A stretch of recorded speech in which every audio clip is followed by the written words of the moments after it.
أعوذ بالله من الشيطان الرجيم بسم الله الرحمن الرحيم يا أيها الذين آمنوا ادخلوا في السلم كافة ولا تتبعوا خطوات الشيطان إنه لكم عدو مبين قال رسول الله صلى الله عليه وسلم بني الإسلام على 5 شهادة أن لا إله إلا الله وأن محمدا رسوله صلى الله عليه وسلم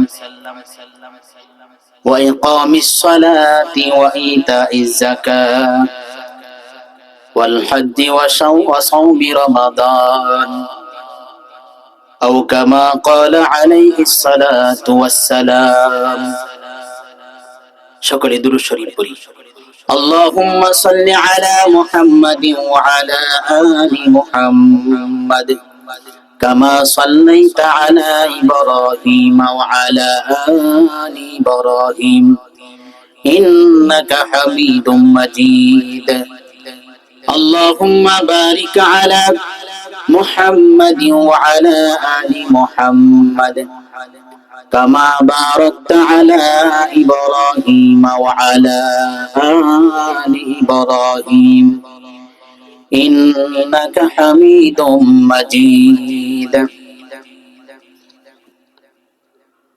পাটদা দক্ষিণপুরের পার মৃত ব্যক্তিদের রূহের মাগফিরাত কামনায় প্রবাসী কল্যাণ কামনায় যুব সমাজ ও এলাকাবাসীর উদ্যোগে বার্ষিকী ওয়াজ ও দোয়ার মাহফিলের সম্মানিত সভাপতি হযরত মাওলানা জালালউদ্দিন সাহেব দামাত বারাকাতুহুম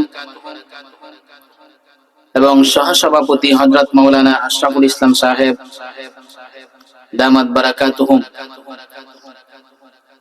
এবং সামনে উপস্থিত মুরব্বিয়ানে আযম পর্দার আড়ালের মা ও বোনেরা আসসালামু আলাইকুম ওয়া রাহমাতুল্লাহি ওয়া বারাকাতুহু।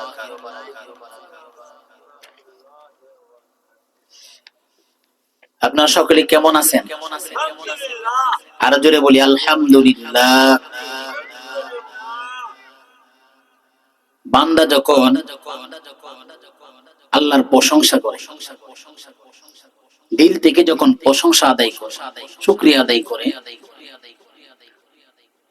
তো আল্লাহ তাআলার রহমতের যে সাগর আছে, দয়ার যে সাগর আছে, সেটার মধ্যে জোশ তৈরি হয়। সুবহানাল্লাহ। বান্দা যখন শুকরিয়া আদায় করে, আল্লাহ নেয়ামত পেয়ে যখন বান্দা শুকরিয়া করে, তখন আল্লাহ তাআলা অনেক খুশি হয়। এইজন্য আল্লাহ তাআলা আমাদেরকে সুস্থ রাখছেন, অসংখ্য নিয়ামত আল্লাহ তাআলা আমাদেরকে দিয়েছেন। এইজন্য সর্বদাই আল্লাহ তাআলার দরবারে শুকরিয়া আদায় করা। আবার বলি আলহামদুলিল্লাহ। আলহামদুলিল্লাহর যে ফজিলত, শুকরিয়া আদায় করলে আল্লাহ তাআলা কেমন খুশি হন। একটা ঘটনা, মুসা আলাইহিস সালাম উনি আল্লাহ তাআলার সাথে সাক্ষাৎ করার জন্য তুর পাহাড়ে যাইতেন। কিছুদিন পরে পরে মুসা আলাইহিস সালাম আল্লাহ তাআলার সাথে সাক্ষাৎ করার জন্য তুর পাহাড়ে যাইতেন। আল্লাহ তাআলার সাথে সাক্ষাৎ করার জন্য যখন যায়, তখন জঙ্গলের পশু পাখি, বিভিন্ন পশু পাখি বা মানুষ মুসা আলাইহিস সালামের কাছে অনেক প্রশ্ন করত যে আল্লাহ তাআলার কাছে আমার এই বিষয়টাকে বলি, এভাবে প্রশ্ন করত। একবার মুসা আলাইহিস সালাম যখন আল্লাহ তাআলার সাথে সাক্ষাৎ করার জন্য যায়, ওই সময় অনাবৃষ্টি ছিল, জমিনের মধ্যে বৃষ্টি না হওয়ার কারণে জঙ্গলের পশু পাখি, জঙ্গলের যে জানোয়ার, তাদের অনেক কষ্ট হইতেছে। জঙ্গলের যে হরিণ, বাঘ, সিংহ তাদের অনেক কষ্ট হইতেছে পানি না থাকার কারণে, বৃষ্টি জমিনের মধ্যে না হওয়ার কারণে। তো মুসা আলাইহিস সালাম ওই তুর পাহাড়ে যাইতেছে আল্লাহ তাআলার সাথে সাক্ষাৎ করার জন্য। জঙ্গলের হরিণ মুসা আলাইহিস সালামের রাস্তার সামনে দাঁড়াইল। জঙ্গলের মধ্যে মুসা আলাইহিস সালামের সামনে রাস্তায় দাঁড়াইল আর বলতেছে, আল্লাহর নবী পয়গম্বর, আপনি তো আল্লাহ তাআলার সাথে সাক্ষাৎ করতে যাইতেছেন, আপনি আল্লাহ তাআলার কাছে এই কথা বলিয়েন, জিজ্ঞাসা করেন আল্লাহ তাআলা কবে জমিনের মধ্যে বৃষ্টি দিবে, আল্লাহ তাআলা জমিনের মধ্যে কবে বৃষ্টি দিবে। মুসা আলাইহিস সালাম গেলেন তুর পাহাড়ে আল্লাহ তাআলার সাথে সাক্ষাৎ করার জন্য। তুর পাহাড়ে গেলেন, তুর পাহাড়ে গিয়ে আল্লাহ তাআলার সাথে সাক্ষাৎ করলেন। সাক্ষাৎ করার পরে শেষ সময়ের দিকে যখন মুসা আলাইহিস সালাম চলে আসবে, আল্লাহ তাআলা জিজ্ঞাসা করলেন, হে মুসা, আরো কোনো কথা বলার বাকি আছে তোমার? আল্লাহ তাআলা তো জানে যে ওই জঙ্গলের হরিণ দেখি প্রশ্ন করছিল, এটা মুসা আলাইহিস সালাম ভুলে গেছে। আল্লাহ তাআলা নিজে স্মরণ করায় দিচ্ছে, হে মুসা, তোমার আরো কিছু কথা বলার বাকি আছে নাকি? তখন মুসা আলাইহিস সালামের স্মরণ হইল, হে আল্লাহ, আমি আসার সময় জঙ্গলের একটা পশু হরিণ আমাকে জিজ্ঞাসা করছিল, জমিনের মধ্যে অনেক দিন যাবত তুমি বৃষ্টি দিচ্ছ না, কবে জমিনের মধ্যে বৃষ্টি হবে এটা একটু জানায় দেওয়ার। আল্লাহ তাআলা মুসা আলাইহিস সালামকে বললেন, হে আমার নবী মুসা, তুমি তাদেরকে গিয়ে জানিয়ে দাও, জঙ্গলের হরিণদেরকে তুমি জানিয়ে দিও, জমিনের মধ্যে আমি 100 বছর পরে জমিনের মধ্যে বৃষ্টি দেব। কয়শো বছর পরে? 100 বছর কি মনে হচ্ছে কম নাকি? হ্যাঁ, 100 বছরের ভিতরে কি পশু পাখি থাকবো না মরবো? মুসা আলাইহিস সালাম বললেন, হে আল্লাহ, এটা কেমন কথা? জঙ্গলের হরিণ আমাকে প্রশ্ন করেছিল তোমার কাছে জিজ্ঞাসা করার জন্য, তুমি জমিনের মধ্যে কখন বৃষ্টি দিবা? তুমি এখন বলতেছো 100 বছর পরে জমিনের মধ্যে বৃষ্টি দিবা। এই 100 বছর যাবত জঙ্গলের পশুগুলো কিভাবে থাকবে? পানি থাকবে না জঙ্গলের মধ্যে, পানির অভাবে অনেক পশু জঙ্গলের মধ্যে মারা যাবে। আল্লাহ তাআলা মুসা আলাইহিস সালামকে বললেন, এটাই আমার ফয়সালা, দাও, জঙ্গলের হরিণকে তুমি গিয়ে জানিয়ে দাও যে জমিনের মধ্যে আল্লাহ তাআলা 100 বছর পরে বৃষ্টি দান করবেন। মুসা আলাইহিস সালাম চলে গেলেন। মুসা আলাইহিস সালাম চিন্তা করতেছে, আমি যখন রাস্তা দিয়ে যখন জঙ্গল অতিক্রম করব, তখন আমি যে রাস্তা দিয়ে আসছিলাম ওই রাস্তা দিয়ে যাব না, অন্য রাস্তা দিয়ে যাব, কারণ হরিণ যদি আমাকে সামনে পায় তাহলে আমি প্রশ্ন করলে কি উত্তর দিব? 100 বছর পরে বৃষ্টি দিব এই কথা হরিণে কিভাবে বলবে? শরমে অন্য রাস্তা দিয়ে চলে যাবে। কিন্তু জঙ্গলের হরিণ মুসা আলাইহিস সালাম যে রাস্তা দিয়ে পথ ধরলেন, ওই রাস্তা দিয়ে মুসা আলাইহিস সালামের সামনে ওই জঙ্গলের হরিণ হয়ে হাজির হয়ে গেলেন। আর মুসা আলাইহিস সালামকে জিজ্ঞাসা করলেন, হে আল্লাহর নবী মুসা, আল্লাহ কি বলে দিয়েছেন আপনাকে? মুসা আলাইহিস সালাম হরিণকে জবাব দিলেন, আমি আল্লাহ তাআলাকে যখন জিজ্ঞাসা করলাম জমিনের মধ্যে আপনি কখন বৃষ্টি দিবেন, আল্লাহ তাআলা এই কথার উত্তরের মধ্যে আমাকে জানিয়ে দিয়েছেন, যাও যাও যাও হে মুসা, যাও ওই জঙ্গলের পশু হরিণকে তুমি জানিয়ে দাও আল্লাহ তাআলা জমিনের মধ্যে বৃষ্টি দিবেন, 100 বছর পরে জমিনের মধ্যে বৃষ্টি দান করবেন। এই কথা শোনার পরে জঙ্গলের হরিণ, এই কথা শোনার পরে যখন মুসা আলাইহিস সালামকে মুসা আলাইহিস সালাম হরিণকে জানাইলেন, আল্লাহ তাআলা এই কথার জবাবে উত্তর দিয়েছেন 100 বছর পরে জমিনের মধ্যে বৃষ্টি দান করবেন। এই কথা শোনার সাথে সাথে জঙ্গলের হরিণ জোরে শুকরিয়া আদায় করলেন, আলহামদুলিল্লাহ। কি বলছেন? মুসা আলাইহিস সালাম হরিণকে জিজ্ঞাসা করেন, হে জঙ্গলের হরিণ, তুমি আলহামদুলিল্লাহ কেন বললা? তুমি কি বুঝে শুনে বলছো কিনা? কারণ আল্লাহ তাআলা বলেছেন জমিনের মধ্যে 100 বছর পরে বৃষ্টি দান করবেন, আর তুমি এই কথা শোনার সাথে সাথে আলহামদুলিল্লাহ বললা, কারণ বুঝলাম না। 100 বছর তুমি কি কম মনে করেছো নাকি? 100 বছর যাবত যদি জমিনের মধ্যে বৃষ্টি না হয়, তুমিও বাঁচো কি বাঁচো না এই কথার কোনো গ্যারান্টি নাই। এরপরেও তুমি এই কথা শোনার পরে আলহামদুলিল্লাহ কেন বললা? জঙ্গলের হরিণের জবান খুলে গেল। জঙ্গলের হরিণ মুসা আলাইহিস সালামকে জানিয়ে দিলেন, আল্লাহর সিদ্ধান্ত যখন হয়েছে 100 বছর জমিনের মধ্যে বৃষ্টি দান করবে, আল্লাহর সেই সিদ্ধান্তর ফয়সালের উপর আমি শুকরিয়া আদায় করে দিলাম আলহামদুলিল্লাহ। জঙ্গলের হরিণ শুকরিয়া আদায় করছে আল্লাহ তাআলার এই ফয়সালার উপর। আল্লাহ তাআলা বলছে 100 বছর পরে জমিনের মধ্যে বৃষ্টি দান করবে। এই কথা শোনার সাথে সাথে জঙ্গলের হরিণ বলেছে কি? আলহামদুলিল্লাহ। আলহামদুলিল্লাহ। এই জঙ্গলের হরিণের মুখে, জঙ্গলের হরিণের জবানে এই আলহামদুলিল্লাহ বলা আল্লাহ তাআলার কাছে এত পছন্দনীয় হয়েছেন, আল্লাহ তাআলা সাথে সাথে জমিনের মধ্যে বৃষ্টি দান করলেন। সুবহানাল্লাহ। মুসা আলাইহিস সালাম আল্লাহ তাআলাকে বললেন কি, আল্লাহ কি ব্যাপার, আমি বাড়ি পর্যন্ত যাইতে পারলাম না, তুমি জমিনের মধ্যে বৃষ্টি দান করলাম। তুমি তো আমাকে বলে দিয়েছিলে জমিনের মধ্যে 100 বছর পরে বৃষ্টি হবে, আর আগে জমিনের মধ্যে তুমি বৃষ্টি দান করবা না, তাহলে তুমি কেন বৃষ্টি দিয়ে দিলাম? আল্লাহ তাআলা মুসা আলাইহিস সালামকে জানায় দিলেন, হে মুসা, আমি যখন ফয়সালা করেছিলাম আমি জমিনের মধ্যে 100 বছর পরে বৃষ্টি দান করব, এই কথার শোনার সাথে সাথে জঙ্গলের হরিণ যখন আমার ফয়সালাকে পছন্দ করে জবান দ্বারা শুকরিয়া আদায় করলো আলহামদুলিল্লাহ, আমি আল্লাহর রহমতের দরিয়ার মধ্যে জোশ মারছি, আমি আল্লাহ তাআলা আর থাকতে পারলাম না, সাথে সাথে আমি আল্লাহ তাআলা জমিনের মধ্যে বৃষ্টি দিয়ে দিলাম। এই জন্য সর্ব অবস্থায় আল্লাহ তাআলার যে কোনো ফয়সালার উপর শুকরিয়া আদায় করতে হবে।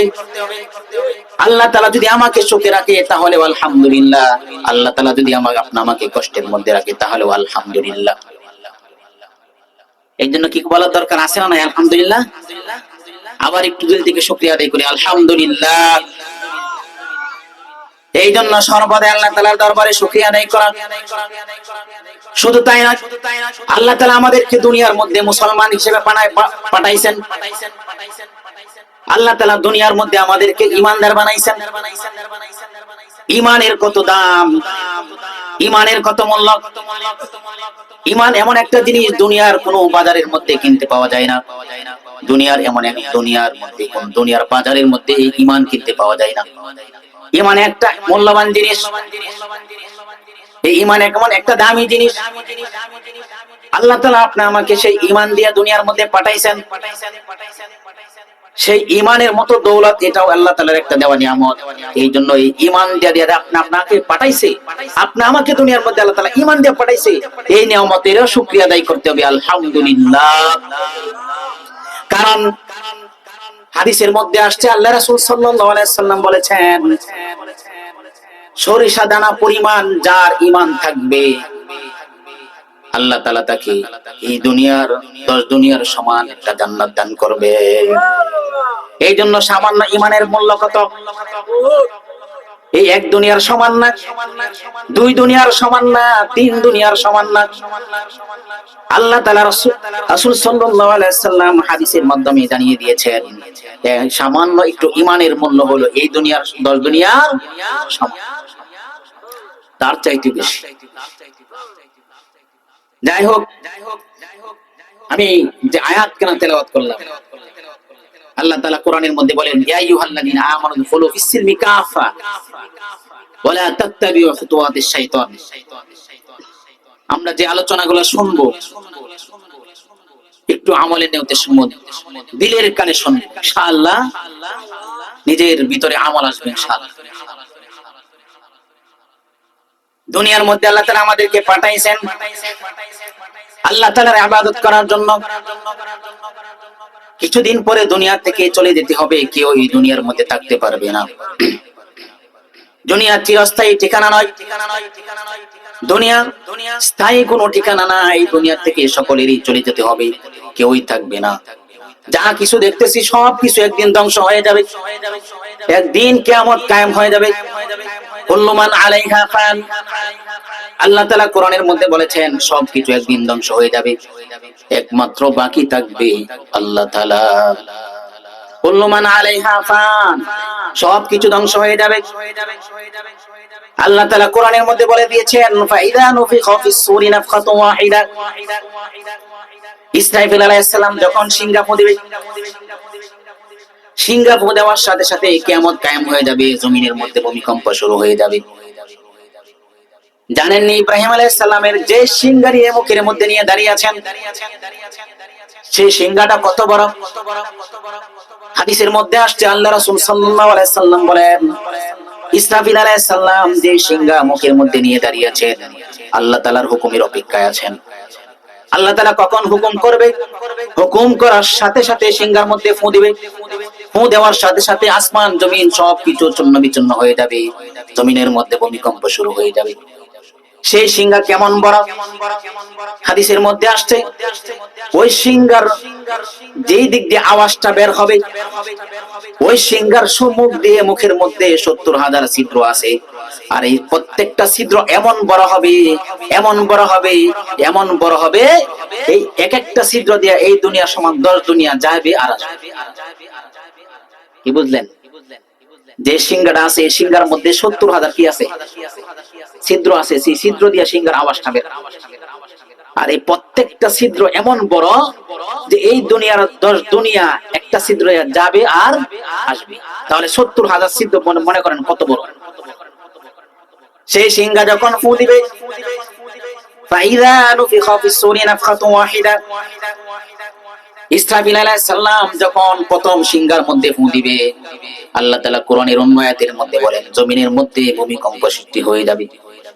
ইযা যুলজিলাতিল আরদু জিলজালাহা, জমিনের মধ্যে যখন কম্পন সৃষ্টি হবে, আওয়াজ সৃষ্টি হবে, লড়াচড়া দিবে যখন জমিনের মধ্যে।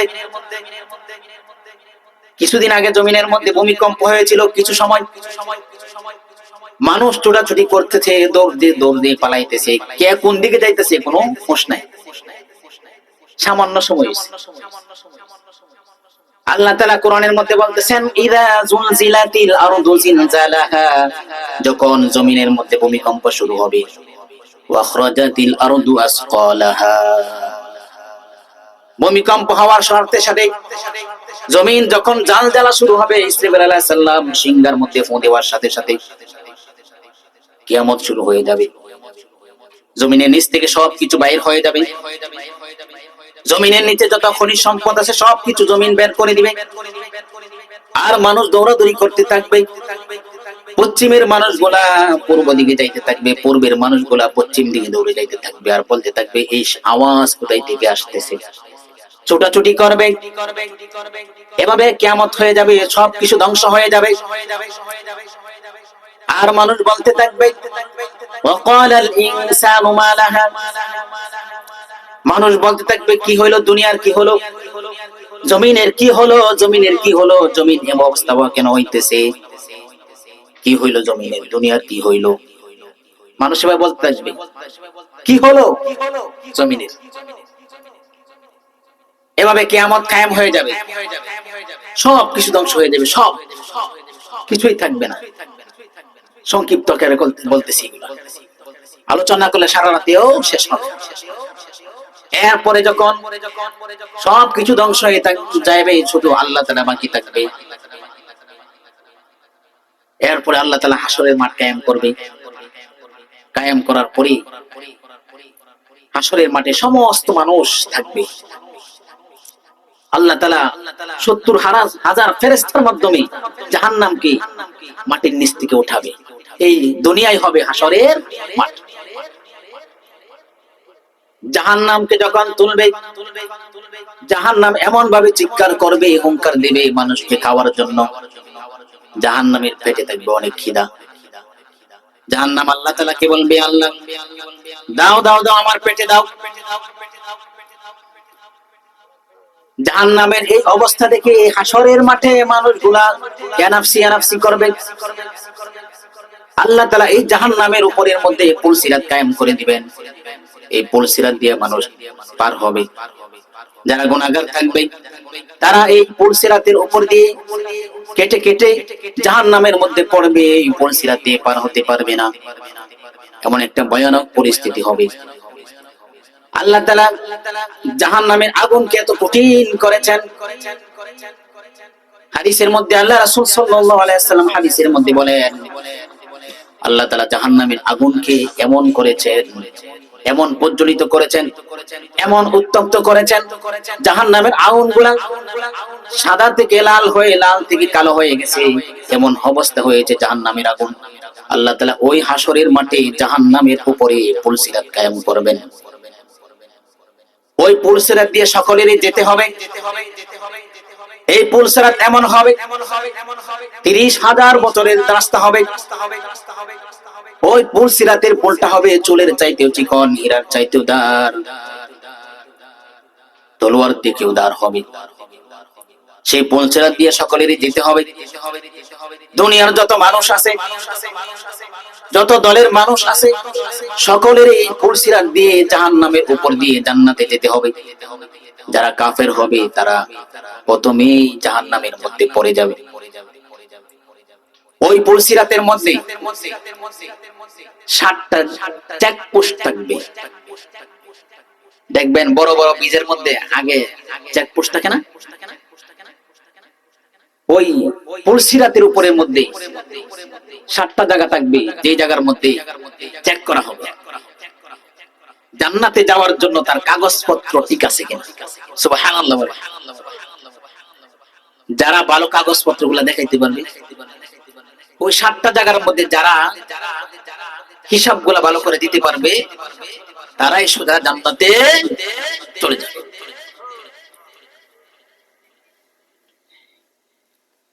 এক নাম্বার জায়গা হলো, এক নাম্বার যে চেকপোস্টটা হবে, প্রথম যে রিচার্জ করা হবে, এটা হলো ঈমানের চেকপোস্ট। বলেন কিসের? ঈমানের চেকপোস্ট। ওই পুলসিরাতের পার হওয়ার জন্য 7টা জায়গার মধ্যে চেকপোস্ট বসবে।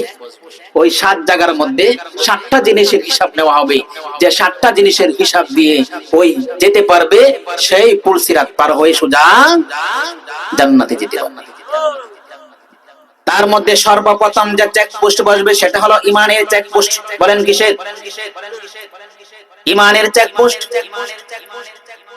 এই প্রথম চেকপোস্টের মধ্যে যারা কাফের আছে তারা আগেই জাহান্নামের মধ্যে চলে যাবে।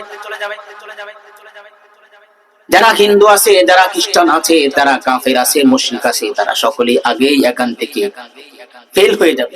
আগেই ফেল হয়ে জাহান্নামে যাবে। জাহান্নামের আগুনের মধ্যে পুলসিরাতের পুলের ধারে কেটে কেটে জাহান্নামের আগুনের মধ্যে পড়ে যাবে, জাহান্নামের মধ্যে পড়ে যাবে। এরপর ঈমানদার যারা থাকবে তাদেরকে হিসাব নেওয়া হবে। ঈমানের হিসাব নেবে। তুমি দুনিয়ার মধ্যে ঈমান তুমি কেমন রাখছিলা? তোমার ঈমান কেমন ছিল?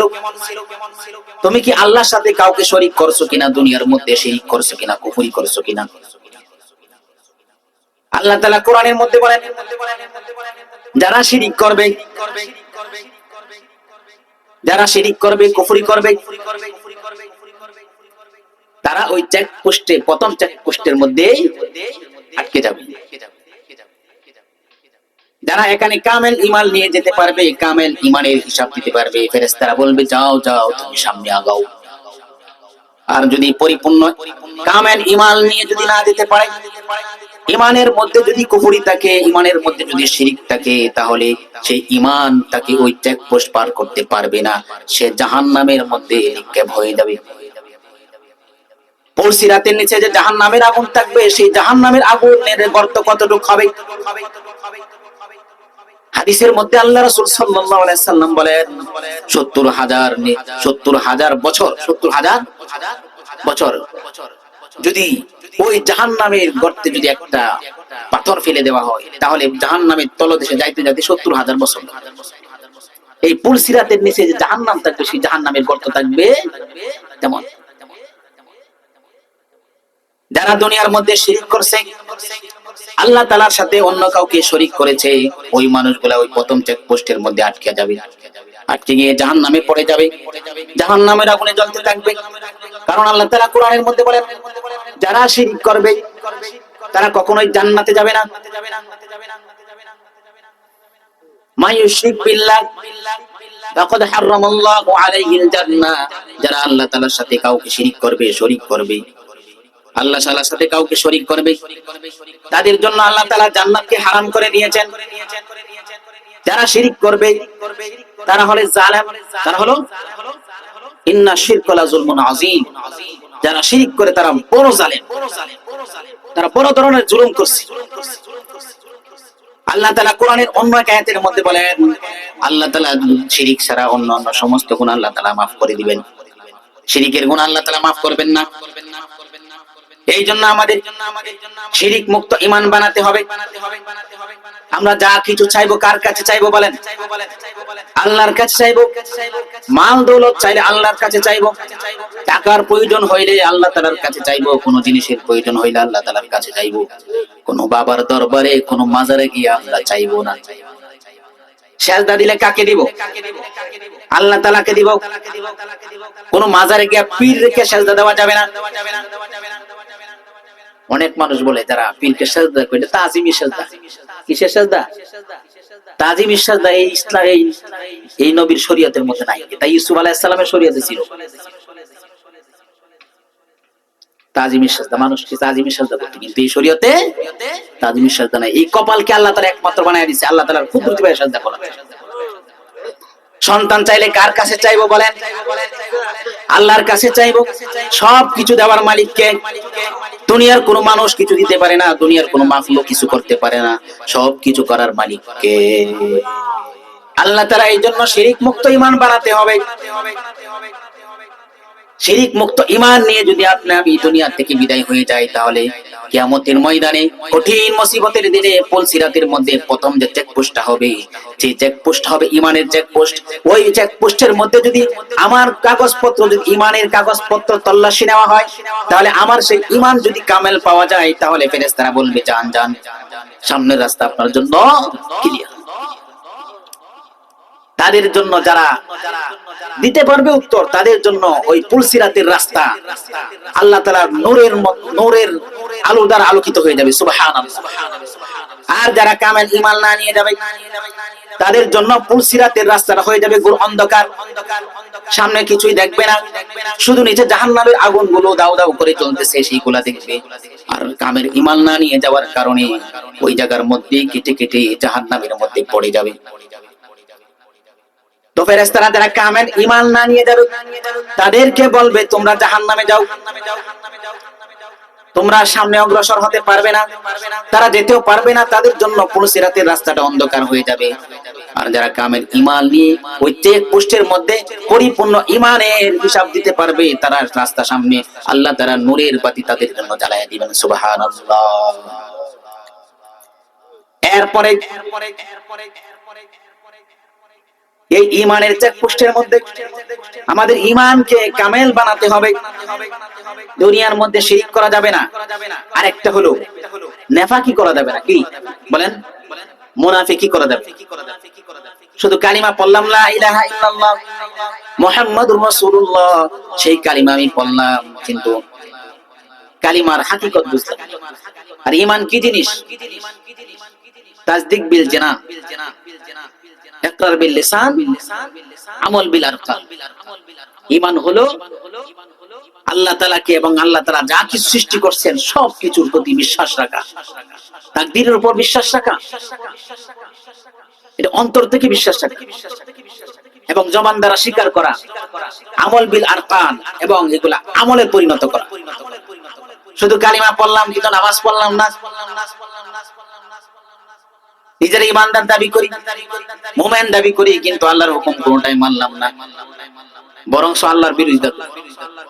আছে না? এমন মানুষ আল্লাহর জমিনের মধ্যে আল্লাহর নাফরমানি করে, আল্লাহর বিরোধিতা করে, কোরআনের বিরোধিতা করে, ইসলামের বিরোধিতা করে। এরা শুধু মুখ দিয়া কালিমা পড়ছে, কিন্তু প্রকৃতপক্ষে তারা হাকিকতে তারা ঈমানদার না। এই জন্য যাদের ভিতরে এমন মুনাফিকি থাকবে, শুধু জবান দ্বারা কালিমা পড়ছে কিন্তু সে অন্তরের মধ্যে মুনাফিকি, প্রকৃতপক্ষে তার মধ্যে ঈমান নাই, এমন ব্যক্তি যদি থাকি, তাহলে এমন মুনাফিক যদি আমার অন্তরের মধ্যে থাকে, তাহলে ওই প্রথম চেকপোস্টের মধ্যে আমি আপনি আটকে যাব।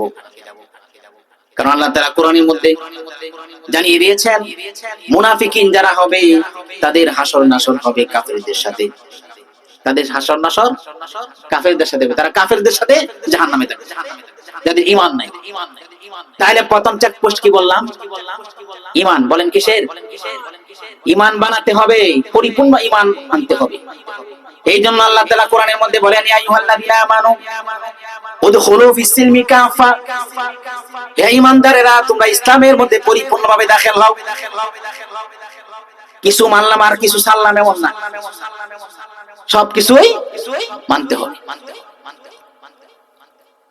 ঈমানের চেক পোস্ট যদি কামেল হয়ে আমি যাইতে পারি তো ফেরেশতারা বলে দিবেন যাও যাও তোমার জন্য রাস্তা পার হয়ে যাও, তোমার জন্য সামনের রাস্তা ক্লিয়ার, যাও যাও সামনে যাও। দ্বিতীয় যে চেক পোস্টটা থাকবে সেটা হলো নামাজের চেক পোস্ট। বলেন কিসের? ঈমানের পরে যেটা আছে যেটা হলো নামাজ, সেটা নামাজ, ওই নামাজের চেক পোস্ট হবে।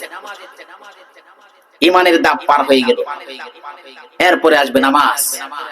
নামাজের হিসাব দাও, তুমি ঈমানদার ছিলা কিন্তু নামাজ পড়ছিলা কি?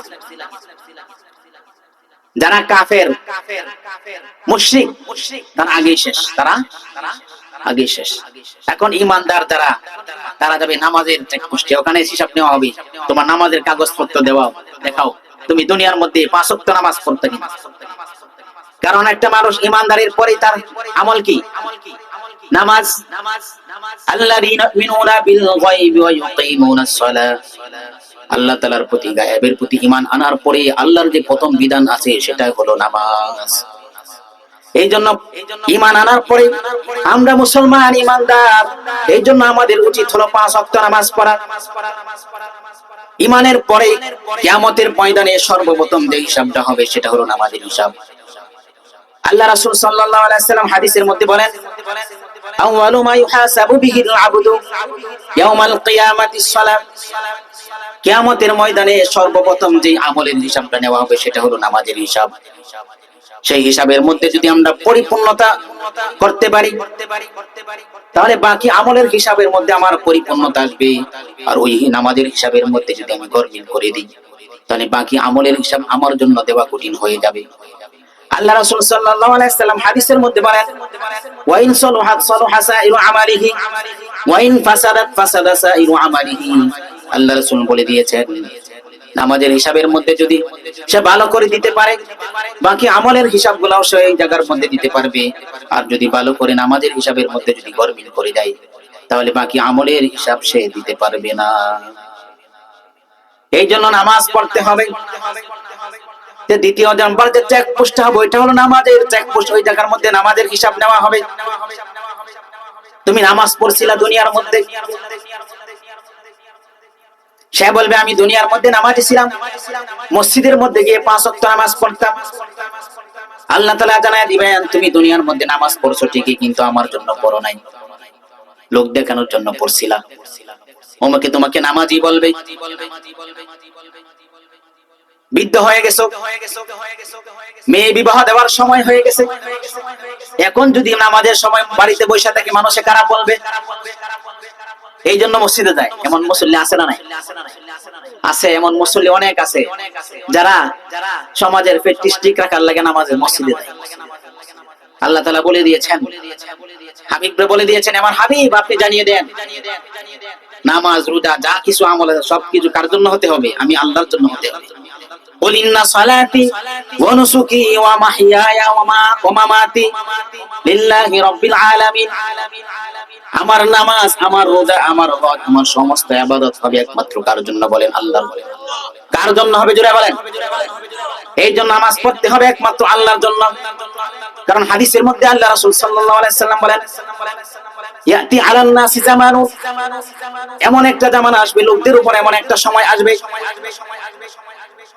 ইয়াজতামিউনা ফিল মাসাজিদ, যে মানুষগুলা মসজিদ ভরা মানুষ থাকবে লাইসা ফীহি মুমিন, কিন্তু এই কারণ ওই মসজিদের মধ্যে একজন ঈমানদার থাকবে না, মুসল্লি থাকবে না।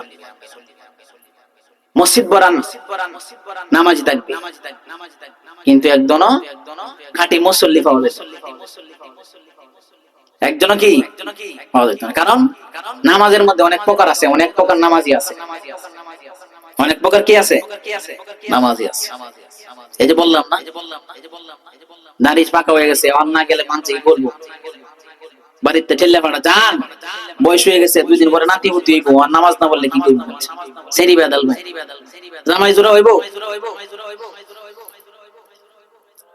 এই জন্য এই নামাজ হলে হবে না। নামাজ পড়তে হবে কার জন্য? জোরে বলেন, কার জন্য? লোক দেখানোর জন্য নামাজ কেন পড়বো? অন্যকে খুশি করার জন্য আমি কেন ইবাদত করব? কারণ কিয়ামতের ময়দানে কেউ আপনা আমার কাজে আসবে না। মানুষ একটা নেকির জন্য মানুষের দ্বারে দ্বারে দৌড়াদৌড়ি করবে, কেউ একটা নেকি দিয়ে উপকার করবে না। দুনিয়ার মধ্যে আমি কাকে খুশি করার জন্য নামাজ পড়বো? যে আমি নামাজ পড়লে অমুকে খুশি হইব, নামাজ পড়লে অমুকে খুশি হইব। এই জন্য নামাজ পড়তে হবে কার জন্য? আল্লাহর জন্য। এরপরে নামাজগুলো আমরা পড়বো সুন্নাত তরিকায়, নামাজ পড়বো সুন্নাত তরিকায়, নামাজ পড়বো রাসূল সাল্লাল্লাহু আলাইহি সাল্লাম যেভাবে নামাজ পড়েছেন সেইভাবে নামাজ আদায় করব। এখন তো আমরা নামাজ পড়ি কোনো মতো মসজিদে যাই, গিয়া খালি কোনো মতো সেজদা দিয়া উঠি আর তাড়াতাড়ি চলে আসি, মসজিদ থেকে কোন বাইর হবো এই চিন্তা। জুমার দিন দেখা যায় কোনো মতে ফরজ 2 রাকাত নামাজ পড়িয়া পরে সুন্নতের কোনো খবর নাই, বাইরে যা। এই নামাজি কি হিসাব দিব বলেন, কি হিসাব দিব? আল্লাহ তাআলা যেভাবে নামাজ পড়ার কথা বলেছেন সেভাবে কি আমাদের নামাজগুলো হচ্ছে কিনা? নামাজের প্রত্যেকটি ওয়াজিবাত ফরজিয়াত আদায় হইতেছে কিনা? ইতমিনানের সহিত হইতেছে কিনা? অনেক মানুষ আছে নামাজ পড়ে, রুকু যায়, রুকু থেকে সোজা হয়ে দাঁড়ায়ও না, আবার সিজদায় চলে যায়। অথচ রুকু থেকে সোজা হয়ে দাঁড়ানো কি ওয়াজিব? ওয়াজিব। কিতাবের মধ্যে আসছে যে ওই সময়টুকু মাঝখানে রুকু থেকে সোজা হয়ে দাঁড়া, ওই সময় একটা তাসবিহ আছে, 3 তাসবিহ পরিমাণ সময় এখানে সময় কাটান দাঁড়া। এখানে দাঁড়ায় একটা দোয়া পড়েন না, সামি আল্লাহু লিমান হামিদা ওয়া হামিদা রব্বানা লাকাল হামদ, এটা পড়ার পরে হামদান কাসীরান তাইয়িবান মুবারাকান ফি, এই দোয়াটা পড়তে। বা না পড়লে অন্তত এতটুকু সময় এখানে দেরি করে। কিন্তু যারা দেরি না করে এভাবেই সোজা হয়ে না খাড়িয়া আবার সিজদায় চলে যায়, তার নামাজটা সে ওয়াজিব তরক করলো, ওয়াজিব তরকের গুনাহ করলো। একটা নামাজের মধ্যে যদি বেশি বেশি ওয়াজিব তরিক হয়, ইচ্ছা করে যদি কি ওয়াজিব তরক করে, এই নামাজটা আবার পরিপূর্ণ পুনরায় আবার পড়তে হয়, দোহরায় পড়তে হয়। 2 সিজদার মাঝখানে প্রথম সিজদা দিয়ে আবার মাঝখানে একটু বসা, এই মাঝখানে বসারও এটা হলো ওয়াজিব। 2 সিজদার মাঝখানে সোজা হওয়া ওয়াজিব, সোজা হয়ে বসা ওয়াজিব। ওই সময় একটা ছোট্ট একটা দোয়া আছে, কিতাবের মধ্যে আসছে, এই বসে আল্লাহুম্মা গফিরলি, এতটুকু এই দোয়াটা পড়া। না পড়তে পারলেও এই পরিমাণ সময় বসা, এই বসাটা কি ওয়াজিব। যারা এই ওয়াজিব তরক করে বেশি বেশি, যারা দেখো অনেক মানুষ দেখি নামাজ পড়ে কোনো মতে সিজদাতে দাঁড়াও না, ভালো করে বসে, এদের নামাজগুলো হয়। কিয়ামতের ময়দানে ওই নামাজের চেক পোস্টের মধ্যে যখন চেক করা হবে, তখন দেখা যাবে আমার আমলের মধ্যে নামাজ নাই। আল্লাহর দরবারে আমার নামাজগুলো কবুল হয় নাই, কারণ সুন্নাত অনুযায়ী আমি নামাজ পড়ি নাই, রাসূলের তরিকা অনুযায়ী আমি নামাজ পড়ি নাই। নামাজ না পড়ার কারণে, সুন্নাত তরিকা অনুযায়ী আমার নামাজ না হওয়ার কারণে আমার আমলের মধ্যে সেই নামাজের হিসাব থাকবে না। ফেরেশতারা বলবে, যাও যাও তুমি জাহান্নামে যাও, সামনে আগাইতে পারবা না। ওই জায়গার মধ্যেও কি, এই জন্য নামাজটা আদায় করতে হবে সুন্দর করে সুন্নত তরিকায়, রাসূলের সুন্নত তরিকা অনুযায়ী প্রত্যেকটা আমল করব, নামাজটা করব রাসূলের সুন্নত তরিকায়। এই জায়গার মধ্যে দুনিয়ার মধ্যে যারা বেনামাজি, একেবারে নামাজই পড়ে না, মসজিদেই যায় না, এই জায়গার মধ্যে তারা আটকে যাবে, জাহান্নামের মধ্যে তারা নিক্ষেপ হয়ে যাবে। আর যারা বেনামাজি তারা ওই জায়গার মধ্যে জাহান্নামের মধ্যে নিক্ষেপ হবে। এবং যারা নামাজ পড়ছে কিন্তু নামাজটা হইছে লোক দেখানোর জন্য, এর জন্য লোক দেখানোর জন্য, তারা হলো রিয়া করছে, শিরিক করছে, তারাও এই জায়গার মধ্যে আটকে যাবে, জাহান্নামের মধ্যে নিক্ষেপ হয়ে যাবে, পুলসিরাতের নিচে পড়ে যাবে। তাহলে দুইটা চেকপোস্ট গেল, কয়টা বলেন? এই জন্য এক নম্বরে যেটা বললাম, আমাদের ইমানকে পরিপূর্ণ করতে হবে, কামেল বানাতে হবে। কামেল ইমান নিয়ে দুনিয়া থেকে যেতে হবে এবং 5 ওয়াক্ত নামাজের পাবন্দি করতে হবে। তাহলে আমরা দুইটা চেকপোস্টের মধ্যে পার হতে পারবো। 3 নাম্বার যে চেকপোস্ট হবে, নামাজের পরে, নামাজের মধ্যে সে যদি কামিয়াব হয়ে যায়, নামাজের চেকপোস্টের মধ্যে যদি ভালোভাবে হিসাব দিতে পারে, তার জন্য পুলসিরাতের রাস্তাটা আল্লাহ তাআলা নূরের আলো দ্বারা আলোকিত করে দিবেন, সামনে অগ্রসর হবে, 3 নাম্বার চেকপোস্টের মধ্যে যাবে। আর 3 নাম্বার চেকপোস্ট হলো যাকাতের চেকপোস্ট। যাদের উপর দুনিয়ার মধ্যে যাকাত ফরজ হয়েছিল, তারা যাকাত আদায় করছে কিনা? যারা দুনিয়ার মধ্যে যাকাতের উপযুক্ত হওয়ার পরেও যাকাত দেয় নাই, তারা এই জায়গার মধ্যে আটকে যাবে। নামাজ পড়ছে ঠিকই, 5 ওয়াক্ত নামাজি, কিন্তু মালদার ছিল, কিন্তু যাকাত দিছে না। কি দিছে না? যাকাত দিছে না। অনেক মানুষ দেখবেন টাকাওয়ালা আছে, যাকাত দেয় না, বলে কি এত কষ্ট করে, হ্যাঁ রক্তরে পানি করে টাকা কামাইছি, এটা তো আমার টাকা, এগুলা আমার টাকা, এগুলা যাকাত দিব। অনেক মানুষ বলে ফেলে, যে এই কথা বলে সে অনেক বড় নাফরমানি করে। ধন দৌলত দেওয়ার মালিক কে?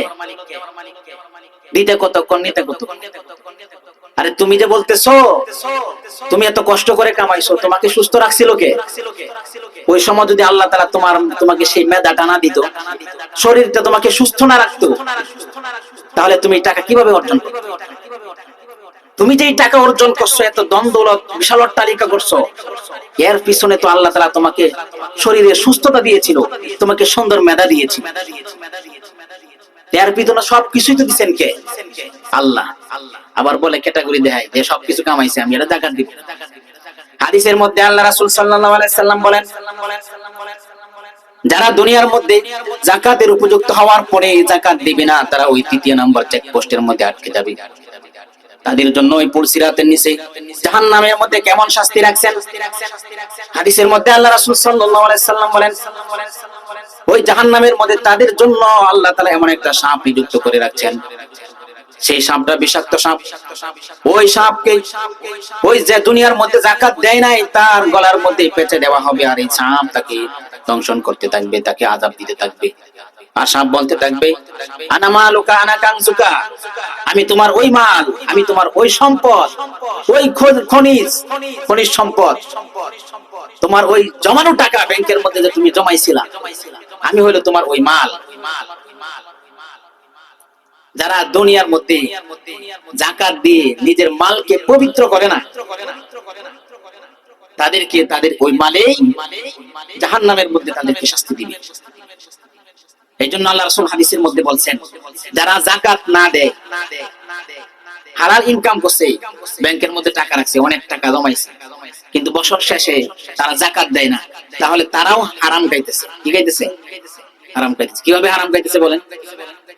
হারাম খাইতেছে কিভাবে? প্রতি বছরে যে যাকাতটা আসে, বলেন এই যাকাতটা কাদের হক? গরিবদের হক না? এখন এই টাকা গরিবদের হক, যে যাকাতটা আসলো, এই যাকাতটা সে দিল না, এটার মধ্যে রাইখা সেও খাইতেছে, অন্যের হকটা সে খাইলো না। আপনি যখন আপনার যাকাতের উপযুক্ত হবেন, যাকাতের টাকাটা বছর শেষে আলাদা করে ফেলবেন, আপনার বাকি টাকাটা পবিত্র হয়ে যাবে। আর যদি আলাদা না করেন, এই যাকাত না দেন, তাহলে আপনার পবিত্র টাকাটা ওই যাকাতের টাকা থাকার কারণে এটা অপবিত্র হয়ে যাবে। এই জন্য দুনিয়ার মধ্যে যারা যাকাত দিবে না, ওই জায়গার মধ্যে যারা দিবে না, ওই জায়গার মধ্যে আর কোনো হিসাব নাই, তারা সরাসরি এই যাকাত পোস্টের মধ্যে গিয়ে তারা পুলসিরাতের নিচে জাহান্নামে নিক্ষেপ হবে। আর জাহান্নামের মধ্যে পুলসিরাতের নিচে তাদের জন্য আল্লাহ তাআলা শাস্তি তৈরি করে রাখছে। এরপরে যারা যাকাত দিয়েছে, তারা বলবে দুনিয়ার মধ্যে আমরা যাকাত দিয়েছি, দুনিয়ার মধ্যে শাড়ি লুঙ্গি কিনে মানুষকে ডেকে ডেকে আমরা শাড়ি দিয়েছি, যাকাত দিয়েছি। আল্লাহ তাআলা বলবেন, তুমি আমাকে রাজি খুশি করার জন্য যাকাত দাও নাই, তুমি দিয়েছো সমাজের মধ্যে তুমি দানবীর হইবা, এই জন্য তোমার নাম যেন প্রচার প্রসার হয়, এই জন্য তুমি যাকাত এভাবে দিয়েছো। যাকাত দেওয়ার সময় শাড়ি দিয়ে, যাকে শাড়ি দিলাম তার সাথে একটা সেলফি নিয়ে ছবি তুলে ফেসবুকে পোস্ট করে দিছ, এটা তুমি তো আমাকে রাজি খুশি করার জন্য দেও নাই, তুমি দিয়েছো তোমাকে সমাজের মধ্যে তোমাকে দানবীর বলবে, তুমি অনেক দানশীল, তুমি অনেক দান করো, এই মসজিদে ওই মসজিদে দান করো। এমনও দেখা যায় যে যাকাতের উপযুক্ত না ওই ব্যক্তিরা কি দেয়, বড় গেল লুঙ্গি দিতে, সামনে নির্বাচন, ভোট ফর্ম লাগবে। এই জন্য এই যাকাতের টাকা যে যাকাতের উপযুক্ত না হেরা করে দিয়ে আসে। আর হাদিসের মধ্যে আসছে যে যাকাতের উপযুক্ত না ওই জায়গার মধ্যে দিয়ে আপনি যাকাত দেন, তাহলে আপনার যাকাত আদায় হবে। কারণ যাকাত আদায় হওয়ার জন্য শর্ত হইল যাকাত যেই জায়গার মধ্যে দিলে যাকাত আদায় হবে ওই জায়গাতে। এই জন্য বলছে যাকাতের টাকা মসজিদেও দিতে নাই, যাকাতের টাকা দিয়ে মসজিদের বিল্ডিং করা এটা জায়েজ নাই।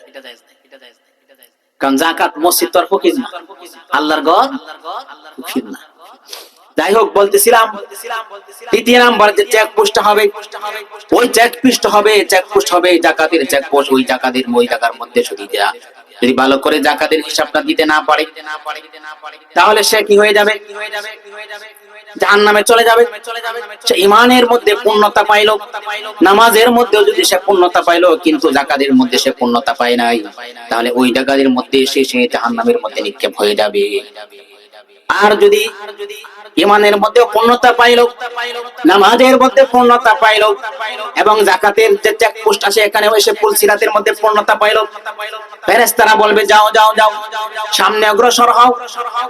ওই ঈমানদার ব্যক্তি যে ঈমানের মধ্যে পরিপূর্ণতা পাইলো, নামাজের মধ্যেও পরিপূর্ণতা পাইলো, যাকাতের মধ্যেও পরিপূর্ণতা পাইলো, তার জন্য সামনের রাস্তাটা আল্লাহ তাআলা নূরের আলোর দ্বারা নূরান্বিত করে দিবেন। সে সামনে যাইতে থাকবে। এরপরে যে চেকপোস্টটা হবে, খেয়াল করে শুনেন, কিয়ামতের ময়দানে কঠিন মুসিবতের দিনে পুলসিরাতের মধ্যে 7টা চেকপোস্ট হবে। ওই 7টা চেকপোস্ট যে পার হয়ে যেতে পারবে সেই জান্নাতে যেতে পারবে। তার মধ্যে 3টার আলোচনা করলাম, একটা হলো ঈমানের চেকপোস্ট, 2 নাম্বার হলো নামাজের চেকপোস্ট, 3 নাম্বার হলো যাকাতের চেকপোস্ট, 4 নাম্বার যে চেকপোস্ট হবে সেটা হলো হজ। এটা হলো হজ। যাদের উপর হজ ফরজ হয়েছে তারা হজ করছে কিনা, যদি হজ করে থাকে সে এই জায়গার মধ্যে পার হয়ে যাবে। এরপরে আল্লাহ তাআলা দেখবেন অনেক হাজীদেরকে জিজ্ঞাসা করবেন তুমি দুনিয়ার মধ্যে হজ করছিলা? হাজীরা বলবেন আল্লাহ প্রতি বছরই হজে গেছি, প্রতি বছরই তোমার ঘরের মধ্যে গিয়ে জিয়ারত করেছি, তোমার ঘর বাইতুল্লাহর মধ্যে গিয়ে সিজদা করেছি, আল্লাহ প্রতি বছরই আমি হজ করেছি, হজ কোনো বছরই আমার মিস হয় নাই। আল্লাহ তাআলা বলবেন তুমি হজ করেছো ঠিকই কিন্তু আমার জন্য করো নাই, তুমি এই জন্য করেছিলা তোমাদেরকে সমাজের মধ্যে হাজী বলবে। তুমি হজ করেছিলা, তোমার অনেক টাকা ছিল, তুমি সামনে নির্বাচন করা, এই জন্য তোমার নির্বাচনের পোস্টারের মধ্যে আগে যেন আল হাজ শব্দ লিখতে পারো, এই জন্য হজ করছিলা। তুমি আমি আল্লাহকে রাজি খুশি করার জন্য হজ করো নাই। হজের মধ্যে গিয়ে বাইতুল্লাহর মধ্যে গিয়ে বাইতুল্লাহ ছবি নিয়ে তুমি কি সেলফি বলে না, সেলফি সেলফি তুলে তুমি ওই জায়গার মধ্যে ফেসবুকে ছেড়ে দিছিলা। এমন আছে না নাই? বর্তমান জামানা এটা এমন হয়ে গেছে, ঘুরতে যায়। হাদিসের মধ্যে আসছে আপনি আমার হজ কবুল হয়েছে, এটার আলামত কি? আলামত হলো যে বিশ্বের মধ্যে দুনিয়ার মধ্যে বাইতুল্লাহ এবং মদিনা, মক্কা মদিনার চাইতে এর চেয়ে আর পবিত্র কোন জমিন আছে? হ্যাঁ, এই জায়গাতে ঘুরে যদি কেউ কোনো মানুষ হেদায়েত না হয়, কারো ভিতরে যদি পরিবর্তন না আসে তাহলে বোঝা যায় তার হজ কবুল হয় না। হাদিসের মধ্যে আসছে আল্লাহ রাসূল সাল্লাল্লাহু আলাইহি সাল্লাম বলেন যে হজ করার আগে, হজে যাওয়ার আগে সে নামাজি ছিল না, কিন্তু হজ থেকে আসার পরে সে নামাজের পাবন্দি করে ফেললো। আগে সুদ খাইতো, এখন সুদ খায় না। আগে যে গুনাহগুলি করতো এখন গুনাহগুলি করে না, সুন্নাত অনুযায়ী জীবন যাপন করে। তাহলে বোঝা যাবে তার হজ কবুল হয়েছে, কারণ তার ভিতরে কিছু পরিবর্তন। যেই জায়গার মধ্যে আখির নবী মদিনাওয়ালা নবী জন্মগ্রহণ করেছেন, যেই জায়গার মধ্যে কোরআন নাযিল হয়েছে, সেই জমিনের মধ্যে করে আসার কারণে তার ভিতরে হেদায়েত আসছে, তার পরিবর্তন আসছে। আল্লাহ তাআলা কিয়ামতের ময়দানে কঠিন মুসিবতের দিনে এই পুলসিরাতের 4 নম্বর যে চেকপোস্টের মধ্যে যার হজটা কবুল হয়েছিল দুনিয়ার মধ্যে, হজ করার সময় তার হজ কবুল হয়েছিল, ওই ব্যক্তি ওই জায়গা থেকে পার হইতে পারবে। আর যার হজটা মানুষের জন্য করছে, লোক দেখানোর জন্য করছে, সমাজের মধ্যে হাজি বলবে, আল হাজ বলবে, এই জন্য করছে, তারা ওই জায়গার মধ্যে আটকে যাবে, তারা ওই জায়গার মধ্যে আটকে যাবে। এরপরে 5 নাম্বার যে চেকপোস্ট হবে, এটা হলো রোজার চেকপোস্ট। বলেন কিসে? ইসলামের ভিত্তি কয়টা? 5টা। আল্লাহ রাসূল সাল্লাল্লাহু আলাইহি ওয়াসাল্লাম হাদিসের মধ্যে বলেন, বুনিয়াল ইসলামু আলা খামসি শাহাদাত। ইসলামের ভিত্তি হলো 5টি বেনার উপর। একটা হলো কালিমা, নামাজ, কালিমা, নামাজ। কালিমা মানে ঈমান। কালিমা মানে কি? ঈমান। কালিমা, নামাজ, রোজা, হজ, যাকাত। তাহলে 5 নাম্বার যে চেকপোস্ট হবে সেটা হলো রোজার চেকপোস্ট। বছরের মধ্যে একবার 1 মাস রোজা ফরজ হয়, সেই সময় তুমি রোজা কিভাবে করেছো? যারা রোজা করে নাই, রমজান আসার পরে রোজা রাখে নাই, রমজান আসার পরে যারা রোজা রাখে নাই, তারা ওই চেকপোস্টের মধ্যে আটকে যাবে। আর যারা রোজা করছে তাদের রোজাগুলা কামেল হয়েছে কিনা, পরিপূর্ণ হয়েছে কিনা, এটাও দেখবে। যারা রোজা করছে রোজা অবস্থায় গুনাহ থেকে পবিত্র ছিল কিনা। হাদিসের মধ্যে আল্লাহ রাসূল সাল্লাল্লাহু আলাইহি সাল্লাম বলেন, দুনিয়ার মধ্যে রমজান মাসে অনেক মানুষ রোজা রাখে, তার রোজাগুলো শুধু ক্ষুধার্ত ছাড়া আর কিছুই হয় না। ক্ষুধার্ত ছাড়া থাকা, কারণ সে চোখের গুনাহ করে, জবানের গুনাহ করে, হাতের গুনাহ করে, সব অঙ্গ প্রত্যঙ্গের গুনাহ করে, করার কারণে তার রোজাটা কি হয় না, পরিপূর্ণতা হয়। এই জন্য রোজা অবস্থায়, রমজানের রোজা যখন আমরা থাকবো, রোজা অবস্থায় গুনাহ থেকে পরিহার করব, গুনাহ করব না। হাতের গুনাহ থেকে নিজেকে হেফাজত রাখবো, চোখের গুনাহ থেকে চোখকে হেফাজত রাখবো, তাহলে প্রত্যেকটি অঙ্গ প্রত্যঙ্গের রোজা হয়ে যাবে। এই 5 নাম্বার চেকপোস্টের মধ্যে পুলসিরাতের উপর যখন সে পরিপূর্ণভাবে রোজার হিসাব দিতে পারবে, তাহলে সেই 5 নাম্বার চেকপোস্ট থেকে সামনে অগ্রসর হয়ে যাবে। ফেরেশতারা বলবে, যাও যাও সামনে অগ্রসর হও। এরপরে 6 নাম্বার যে চেকপোস্ট হবে সেটা হলো ওযু গোসলের চেকপোস্ট। কিসের? ওযু গোসলের। গুরুত্বপূর্ণ কথা বলতেছি কিন্তু এইগুলা আমাদের প্রত্যেকটি, আমাদের ভিতরে মুমিনের ভিতরে প্রত্যেকটির ইবাদত পরিপূর্ণতা থাকার দরকার। ঈমান পরিপূর্ণ থাকতে হবে, নামাজের মধ্যে আমাদের পরিপূর্ণতা থাকতে হবে, যাদের উপর যাকাত ফরজ হয় তাদের যাকাত দিতে হবে, যাদের উপর হজ ফরজ হয়েছে তাদের উপর তারা হজ করতে হবে, হজের আরকান, হজের যে নিয়ম কানুন গুলা শিখে ভালোভাবে হজ আদায় করতে হবে। এরপর রোজা, রমজান আসলে রোজাগুলো ভালোভাবে আদায় করতে হবে। 5 নাম্বার যে চেকপোস্টের কথা বলতেছি এটা হলো ওযু গোসলের চেকপোস্ট। বলেন কিসের?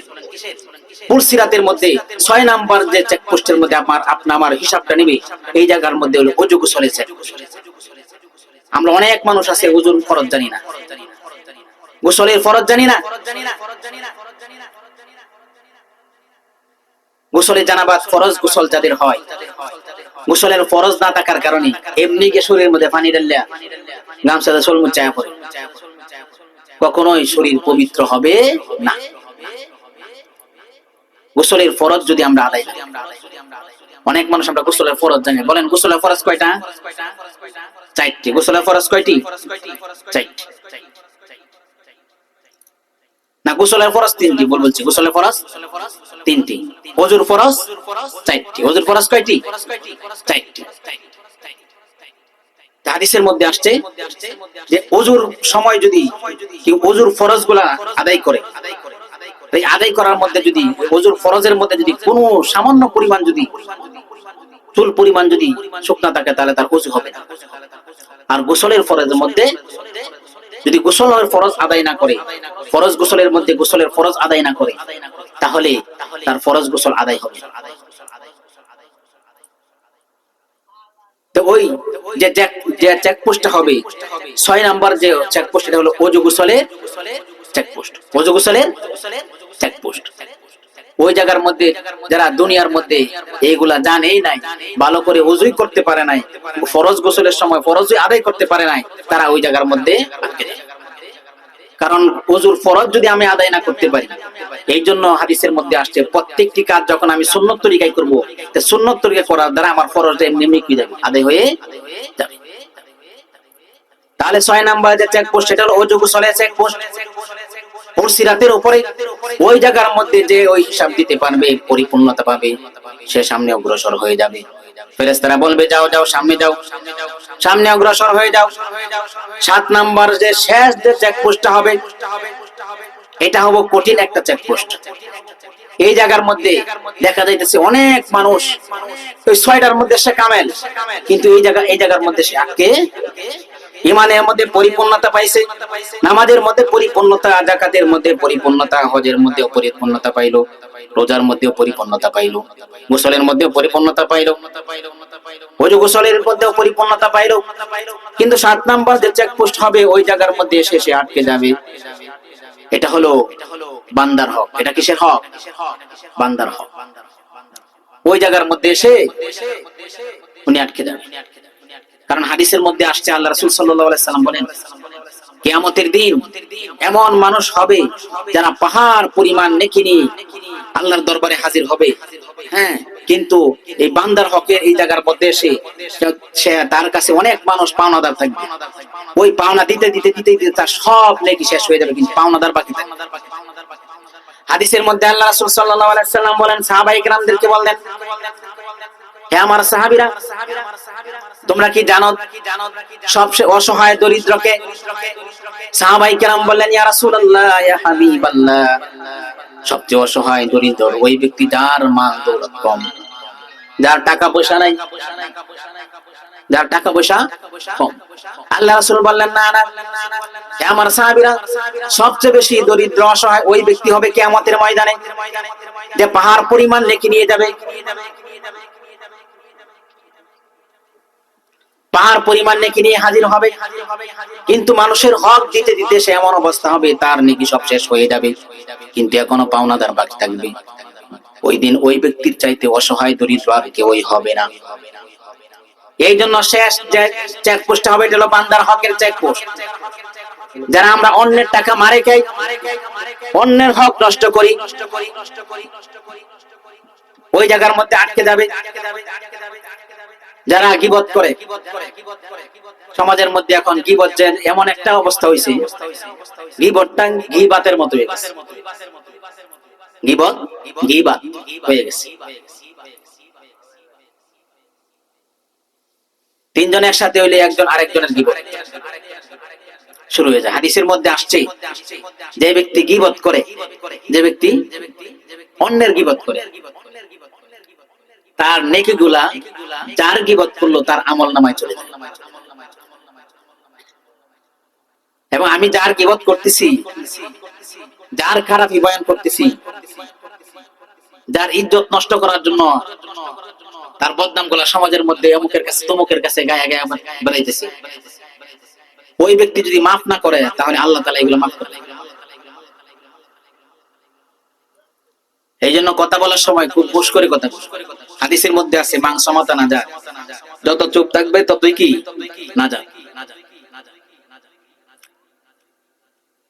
এই জন্য মানুষের হক, বান্দার হক, অন্যের উপরে জুলুম, ওই জায়গার মধ্যে সবকিছু হিসাব নেওয়া হবে, সবকিছুরই হিসাব নেওয়া হবে। আর ওই বান্দার হকের হিসাব যদি আমরা ওই জায়গার মধ্যে না দিতে পারি, তাহলে ওই যে 6টা সামনে এগুলোর মধ্যে সে পূর্ণতা পাইলো, কামেল হয়ে আসলো, কিন্তু এই জায়গার মধ্যে সে এসে কি যাবে, আটকে যাবে। আমি অন্যের হক মেরে খাইলাম, অন্যের ভালো দেখতে পারলাম না, অন্যের ক্ষতি করলাম, অন্যের ইজ্জত সমাজের মধ্যে নষ্ট করলাম, অন্যকে সমাজের মধ্যে অপদস্থ করলাম। এগুলা সব কিছু হয় হিংসার কারণে।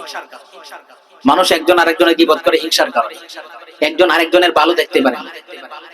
আল্লাহ রাসূল সাল্লাল্লাহু আলাইহি ওয়াসাল্লাম বলেন, ইয়াকুম ওয়াল হাসাদ, তোমরা হিংসা থেকে বাঁচিয়ে থাকো, হিংসা থেকে বাঁচিয়ে থাকো। কারণ হিংসা এমন একটা জিনিস, ইন্নাল হাসাদা ইয়াকুলুল হাসানাত, হিংসা নেকিকে এমন ভাবে ধ্বংস করে দেয়। যেমন আগুন লাকড়িকে পুড়ে কয়লা বানিয়ে ছাই বানিয়ে ফেলে, ঠিক হিংসা মানুষের নেকিকে এভাবে ধ্বংস করে। এই জন্য এইগুলাও বান্দার হকের ভিত্তিতে শামিল। ওই জায়গার মধ্যে জিজ্ঞাসা করবে, শেষ নাম্বারের চেকপোস্ট ওই জায়গার মধ্যে স্বামী স্ত্রীর উপর কেমন জুলুম করছে, জুলুম করছে কি, স্ত্রী স্বামীর উপর জুলুম করছে কি, যারা সুদ খায় ঘুষ খায়, সুদের ব্যবসা যারা করে, ওই জায়গার মধ্যে হিসাব দিতে হবে। এই যে লাভ অংশটা নিতেছে ওইটার হিসাব দিতে হবে। অনেকে বলে হুজুর টাকা তো নিছে, সুদ দিতেছে, খুশি হয়ে দিতেছে, খুশি হয়ে দিলে ওইটার হিসাব ওই জায়গার মধ্যে চায়। খুশি হয়ে দিলে কি হারাম কোন সময় হালাল হয়ে যায়? হালাল হয় না। এই জন্য 7 নাম্বার যে চেকপোস্ট হবে ওটা হলো বান্দার হকের চেকপোস্ট। ওই জায়গার মধ্যে যদি সে পূর্ণতা পায় তাহলে সোজা কোথায় যাবে? জান্নাতের মধ্যে চলে যাবে। এই যে 7টা জিনিসের কথা বললাম, হাসরের ময়দানে কিয়ামতের দিন, কিয়ামতের দিন হাসরের মাঠে ওই পুলসিরাতের উপরে 7টা জায়গার মধ্যে চেকপোস্ট হবে। ওই জায়গার মধ্যে 1 নাম্বার হলো ঈমানের চেকপোস্ট। বলেন কিসের? ঈমান। এই জন্য আমাদের ঈমানকে বানাইতে হবে শিরিক মুক্ত ঈমান। বলেন কি মুক্ত? শিরিক মুক্ত ঈমান বানাইতে হবে। নামাজের পাবন্দি করতে হবে। আরো যে বিধানগুলো এখানে বলছি এগুলো আমল করতে হবে।